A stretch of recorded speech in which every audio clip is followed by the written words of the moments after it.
In 1947, a man named Elbert Hensley walked out of his cabin in McDowell County, West Virginia, on the coldest morning of the year.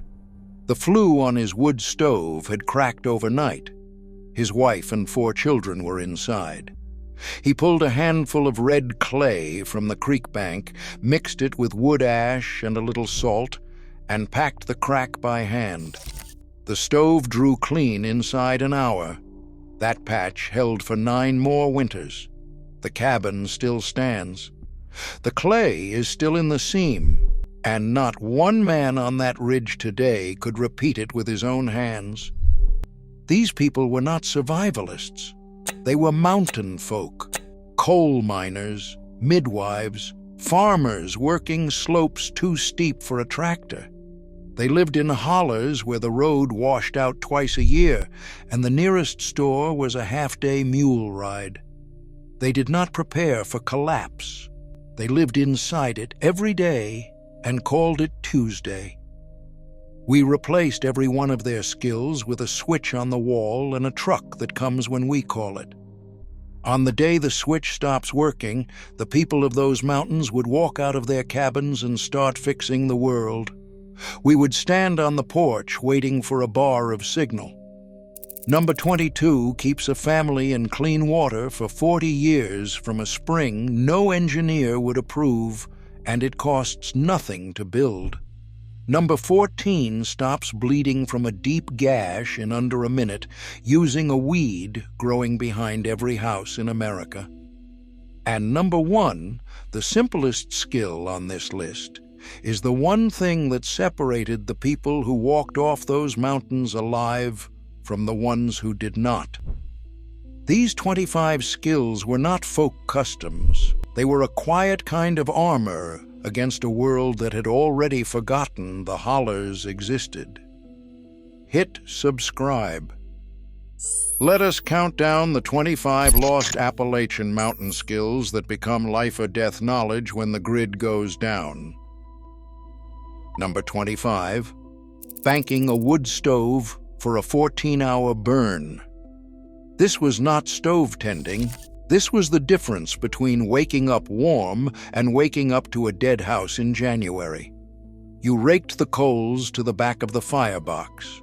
You laid 1 green hickory log across the bed, bark side down. You closed the damper to a 1/4-inch crack. The stove held heat until morning. For a coal miner's wife in 1952 who got up at 4 to fix breakfast, a properly banked stove was the difference between a working husband and a sick one. Every cabin from Harlan to Hazard knew this rhythm by heart. A propane furnace dies the second the grid does. The hickory does not. Number 24, reading a spring before you drank from it. Mountain water killed children when it was wrong. You knelt at the source, never the runoff. You looked for watercress at the lip, growing thick and green. Watercress meant clean. No cress, no drink. You cupped a handful and held it to the light. Cloudy meant wait. Clear meant safe. A grandmother in Letcher County taught this to every child in her care before they were 5 years old. It was the first survival lesson a holler kid received. The plants are still there. The grandmothers are not. Number 23, splitting fat wood for instant fire starting. A wet morning fire was not an inconvenience in 1940. It was hypothermia. You found an old pine stump rotted down to the heart. The center, soaked in resin, split off in long amber slivers with a hatchet. 1 sliver lit from a single match and burned hot enough to start green wood in a downpour. Boys in eastern Kentucky learned this skill by age 8. It was a chore, not a craft. A box of fat wood at the hardware store today runs $19. The stump in the woods is free. It has been free for 200 years. Number 22, building a spring house over running water. Refrigeration without a wire. You found the spring on the north slope where it ran cold all summer. You laid flat creek stones in a square, set a low roof of split shakes, and ran the water through a stone trough inside. Milk kept 4 days. Butter kept a week. For a farm wife in 1925 with no electricity and a husband in the mines, the spring house was the family bank account in dairy form. Every holler had a dozen of them tucked into the slopes. The spring house my great-grandfather built in 1923 still runs cold. A modern refrigerator dies in 18 hours without power. Number 21. Shoeing a horse with hand tools. A horse without shoes on Mountain Rock was lame inside a week. You held the hoof between your knees, pared the sole with a curved knife, fitted the iron shoe hot from the forge, and drove 8 nails through the wall of the hoof at the right angle. A wrong angle crippled the horse. A right angle held the shoe for 6 weeks. Every holler had one farrier, usually the blacksmith, and his hands were worth more than the doctor's. In a world without fuel, the man who can shoe a horse owns the only working transportation on the mountain. Number 20. Drying apples on a tin roof. Winter fruit. Free from the orchard, no canning jars required. She cored and sliced the apples thin. She laid them on a clean bedsheet stretched across the south side of the tin roof. The roof reached 140 degrees by noon. 3 days of sun and the apples were leather. They kept in a cloth sack in the cellar for 2 years. A mountain woman in 1938 dried 200 pounds in a single September. The orchard behind the house gave her the fruit for nothing. A bag of dried apples today runs $8. The orchard is still there. The hands that worked it are not. Number 19. Trapping a rabbit with a snare made from picture wire. Protein when the meat was gone. You found the run, the narrow path the rabbit beat through the brush. You bent a sapling to the ground, tied a fine wire loop to its tip, and set the loop 6 inches above the run. The rabbit walked through. The sapling sprung. Supper. A boy in Pike County in 1944 set 6 snares before school and checked them at dusk. Half a winter's meat for his family came from those wires. A box of snare wire still costs less than $4. It still works. The boys do not check the runs anymore. Number 18. Reading the woods for a coming storm. No radio, no app, no warning siren. Just the woods. He stepped out at first light and stood still for 2 minutes. Smoke from the chimney falling sideways meant pressure was dropping. Cattle gathered tight under the oak meant rain within the hour. Crickets gone silent in July meant a bad storm by dark. Leaves showing their pale undersides meant wind. A mountain farmer in 1955 was right more often than the radio in town. The leaves do not lie. They do not run on batteries. They will not fail when the tower fails. Number 17. Splicing a broken plow handle with green hickory. A snapped handle in May was not a trip to town. It was supper this winter or no supper. You cut a length of green hickory, shaved it to match the break, drilled 3 holes through the splice, and pinned it with hand-cut wooden pegs soaked in linseed oil. You wrapped the joint in wet rawhide. The rawhide dried tight as iron. For a tenant farmer in 1932 with no money and a half-planted field, this fix was the year. He did not buy a new plow. He refused to need one. There is a woman in Wise County, Virginia right now who is 91 years old. She still cans 70 quarts of green beans every August in a kitchen her father built in 1936. She knows which roots cure a fever and which ones kill a man. Her hands can deliver a baby, set a broken finger, and tell you which way is north by the moss on a poplar tree. She has tried to teach her great-granddaughter. The great-granddaughter lives in Nashville and works in software. She visits at Christmas. When that woman dies, 4 generations of mountain knowledge die with her. There are perhaps 200,000 people like her left in the southern Appalachians. Most are over 80. Nobody is writing it down. Nobody is filming it. Nobody is sitting on the porch listening. Number 16. Curing a country ham in a smokehouse. Refrigeration was a luxury. The smokehouse was a necessity. A hog killed in November went into the smokehouse by sundown. He rubbed the meat with salt, brown sugar, and black pepper. He hung it from a crosspole and smoked it cold over hickory and apple wood for 6 weeks. The ham hung another year before it was cut. A grandfather in Madison County, North Carolina, made 40 hams every fall for his family and 4 neighbors. None of them needed an icebox. A country ham today runs $90. His ham fed his grandchildren for a year. Cleanliness from a kettle, not a shelf. She rendered the fat in a black iron kettle over an outdoor fire. She poured rainwater through a barrel of hardwood ash to draw the lye. She combined the two and stirred for an hour with a wooden paddle. After a week, she cut the slab into bars. Every Saturday in 1929, in a Tennessee holler, 3 women gathered to make a year's soap together. The kettle was community. The bars were the year.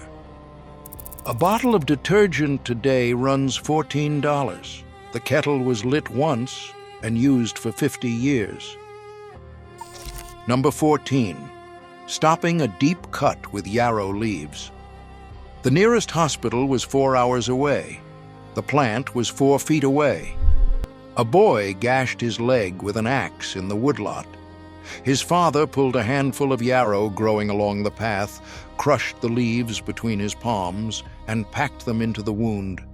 The bleeding stopped in under a minute. He bound the leg with a strip torn from his shirt. Yarrow has been the mountain wound dressing since the Cherokee taught it to settlers in the 1700s. It grows wild on every slope in Appalachia. It worked for 1,000 years. It will work tomorrow. Number 13. Reading the 4 seasons of the woods for free food. The mountain was a year-round grocery for those who could see it. Spring meant ramps, morels, and creasy greens. Summer meant blackberries, huckleberries, and pawpaws by August. Fall meant hickory nuts, black walnuts, persimmons after frost. Winter meant chestnuts and sassafras roots. A mother in 1940 fed her 6 children for half a year on what she gathered with her own hands within a mile of the cabin. The same woods now fill with hikers who walk past it all and stop at a gas station for a protein bar. Number 12. Setting a wooden water line from a spring to the kitchen. Plumbing without a pipe, without a pump, without a bill. You cut a straight chestnut log 20 feet long. You bored a hole down the center with a long auger turned by hand. You joined section to section with a tapered scarf and pine pitch. The water ran by gravity from the spring on the hill straight to a wooden trough by the back door. Mountain craftsmen built these wooden lines from the 1850s through the 1930s across every holler in 3 states. The line my great-uncle laid in 1919 ran clean for 46 years, no power required, none. Number 11. Calling a turkey with a slate and a piece of corn cob. 20 pounds of meat from a 5-cent tool. He scratched the corn cob across the slate in short, rasping strokes. The sound carried half a mile across a holler. A gobbler answered from the next ridge. He waited. He scratched again, softer. The bird came in. A man in Greenbrier County in 1958 took 6 turkeys a year with a call he had cut himself in 20 minutes. Modern turkey calls sell for $60. His call cost nothing, and it worked better. The hands that carved them are mostly gone. Number 10. Building a chimney from creekstone and red clay. No mortar, no brick, no mason's bill. He laid flat stones in a tapering square, sealed the joints with a paste of red clay, and chopped straw, and dried the chimney slowly with a small fire for 3 days. The clay fired in place into something close to ceramic, and the chimney drew clean for 50 years. From the 1820s through the Depression, half the cabins in southern Appalachia were warmed by chimneys built this way. A modern chimney installation runs $12,000. The creek behind the cabin is still full of stones. A lost calf was a lost year. The cow was in trouble.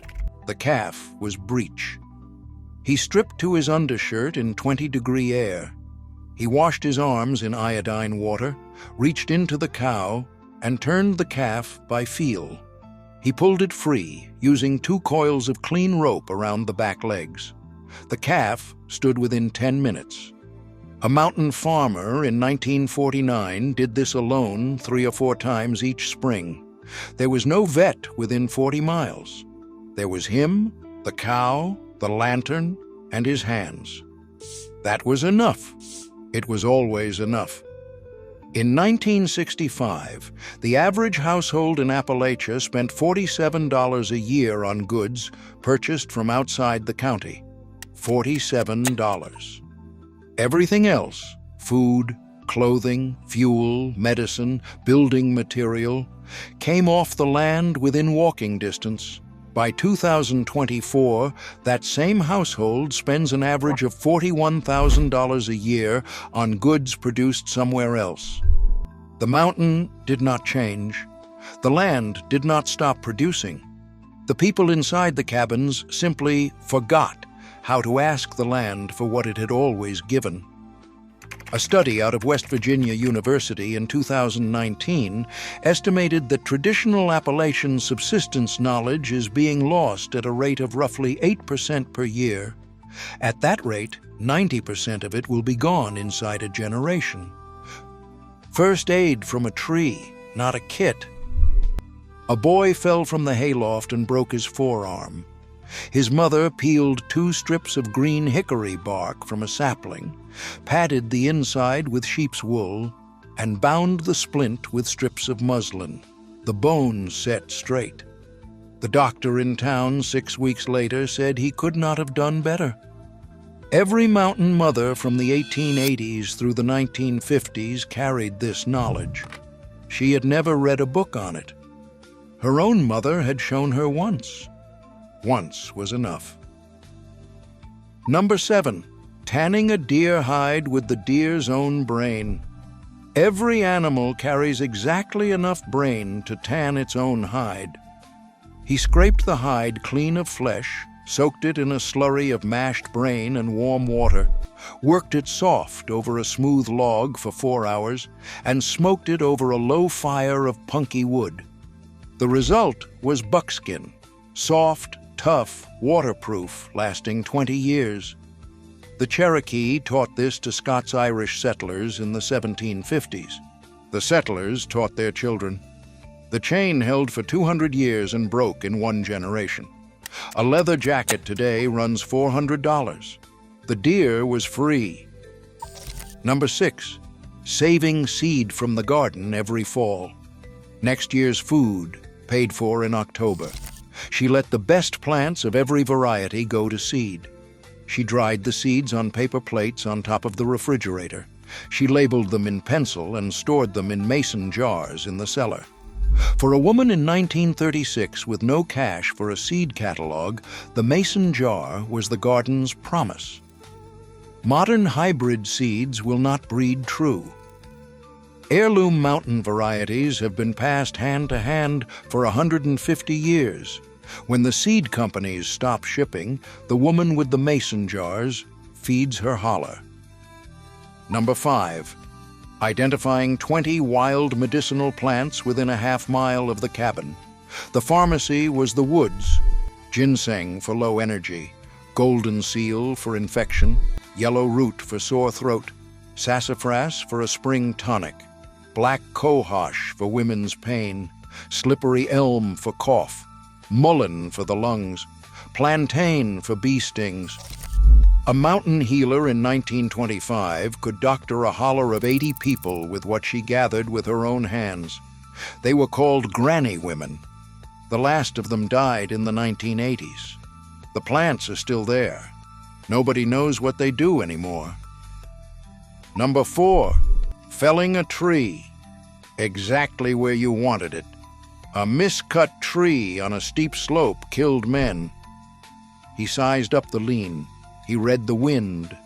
He cut a deep notch on the side. He wanted the tree to fall 1/3 of the way through. He made the back cut 2 inches above the notch hinge. The tree fell within 1 foot of his mark. A logger in 1952 in McDowell County did this 50 times a day with a crosscut saw and an axe. He felled trees for 40 years and never miscut one. His hands knew the hinge before the saw touched the bark. Number 3, knowing every neighbor within 3 miles by name. The network was not on a phone, it was in his head. He could name every family from the head of the holler to the mouth. He knew who had a milk cow with a calf, who had a working tractor and would lend it, and which widow needed firewood split before December. A mountain man in 1960 carried this map in his head the way a modern man carries a contact list in his pocket. When the grid fails, the man who knows his neighbors eats. The man who does not, does not. Number 2, putting up a year of food before the first snow. The cellar was the bank. By Halloween, she had put up 300 quarts of canned vegetables, 50 pounds of dried beans, 2 crocks of sauerkraut, 100 pounds of potatoes in a sand bin, a barrel of apples buried in straw, and 20 quarts of canned meat from the fall hog. A mountain wife in 1942 fed her family from October to June without a single grocery trip. The cellar was 3 years of work compressed into 1 week of putting up. We replaced all of it with a phone app and a delivery window, until the window does not open. Number 1, sitting beside the old people and listening before they die. The simplest skill on this list, the one nobody teaches anymore. He sat on the porch with his grandmother every Sunday afternoon for the last 6 years of her life. He brought a notebook. He asked her how she made apple butter, how she set a snare, how she stopped a baby's fever, how she dried beans on a string. She showed him. He wrote it down. When she died, the knowledge did not die with her. Every old person in those mountains is a library on fire. The young person who sits down beside them with patience and the willingness to listen twice is the only one who walks off the mountain with what was inside that library. The skill costs nothing. It is disappearing every week. And on the day the lights go out and do not come back on, the people who took the time to listen will be the only ones left who remember how it was done. None of these skills required a license. None required a teacher with a degree. They required a willingness to live close to the land, close to the people next door, and close to the old folks who remembered how it was done before there was a wire on a pole or a road wide enough for a truck. Those mountains raised people who could feed a family from a half-acre garden, doctor a child with what grew behind the house, build a cabin from the trees within sight of where it would stand, and outlast a winter on what they had put up in October. They did it because the alternative, waiting on the world to come help them, was not a thing the world had ever done. The world had never come up that holler. The world has never come up most of those hollers. The people there knew it, so they kept the skills quietly generation after generation, in cabins the maps barely showed. Most of those people are gone now. The ones still alive are sitting on porches their great-grandchildren do not visit. If you have one of them in your family, do not wait. Drive up that road. Bring a notebook. Sit beside them and ask. They will only show you once. That is how this knowledge has always passed, hand to hand, voice to voice, on a porch at the end of a road. And on the day the grid fails and the trucks stop coming, the people who sat on those porches will be the only ones who know what to do.